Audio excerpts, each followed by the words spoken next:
Depuis son retour au pouvoir, Donald Trump mène une campagne silencieuse pour limiter l'accès à l'information. Pas en censurant directement les discours, mais en supprimant des pages Internet. Bonjour à tous, ici Tazio pour Culture Internet. Aujourd'hui, je vous parle de comment Donald Trump s'attaque à un des piliers du web, sa capacité à rendre le savoir accessible à tous.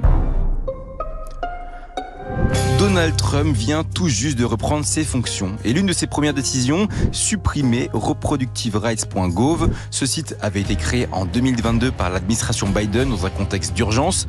Après la décision de la Cour suprême qui annulait le droit fédéral à l'avortement, des milliers de femmes se retrouvent sans recours. Le site leur fournissait des informations pratiques, comment accéder à une IVG dans un état voisin, où trouver des cliniques pour des soins prénataux ou même des dépistages du cancer. Et là, en un jour, tout disparaît. Pas de sauvegarde, pas de redirection. Juste une page d'erreur. Ce n'est pas juste qu'un site qu'on efface, c'est une corde que l'on retire à ceux qui en ont besoin pour se hisser hors du chaos administratif et médical. L'administration Trump, en supprimant cette ressource, coupe l'accès à des informations vitales pour des millions de femmes. Et ce n'est pas qu'un choix technique, c'est un message. Effacer ce site, c'est dire ces droits ne sont plus légitimes, ils ne méritent même plus d'être mentionnés. Les droits des femmes ne sont pas les seuls touchés. Les pages web liées aux identités de genre ont elles aussi été ciblées. Sous Biden, le site de la Social Security Administration proposait des guides pour changer la mention de sexe sur des papiers officiels. Les démarches étaient simples et accessibles. Aujourd'hui, ces pages sont introuvables.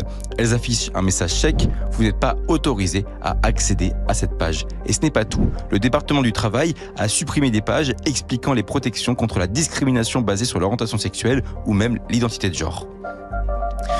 Ces suppressions s'inscrivent dans une stratégie politique affirmée.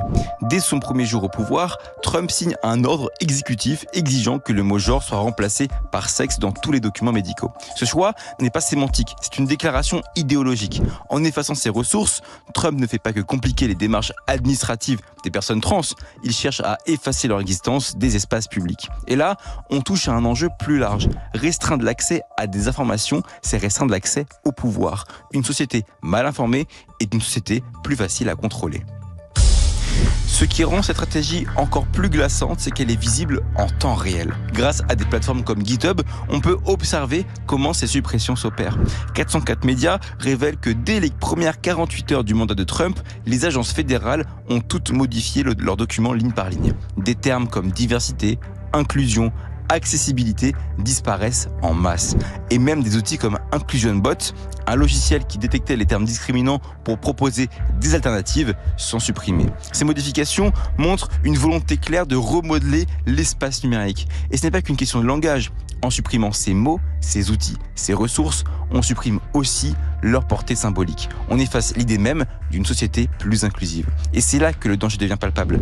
Internet, qui devait être un espace d'émancipation, devient un espace où les récits officiels sont imposés par le contrôle de l'accès à l'information. Ces pratiques ne sont pas sans rappeler ce qui se passe en Chine. Là-bas, Internet est utilisé comme une arme. Tout ce qui dérange le régime est censuré, effacé. Les récits alternatifs n'ont pas leur place. Aux États-Unis, on n'en est pas vraiment encore là, mais la logique est comparable. Supprimer l'accès à des pages web, c'est effacer des preuves, réduire des droits et imposer une version unique de la réalité.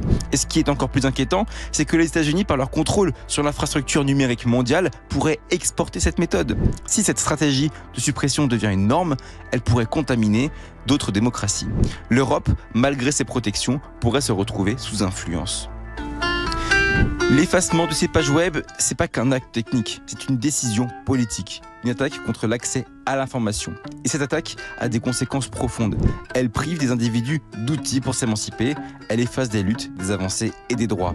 Internet est à un tournant. Si nous laissons ces pratiques se multiplier, ce n'est pas seulement l'information qui disparaîtra, c'est notre capacité à comprendre, à débattre et à imaginer un futur différent. L'accès à l'information, c'est plus qu'un droit, c'est une condition essentielle pour préserver nos démocraties.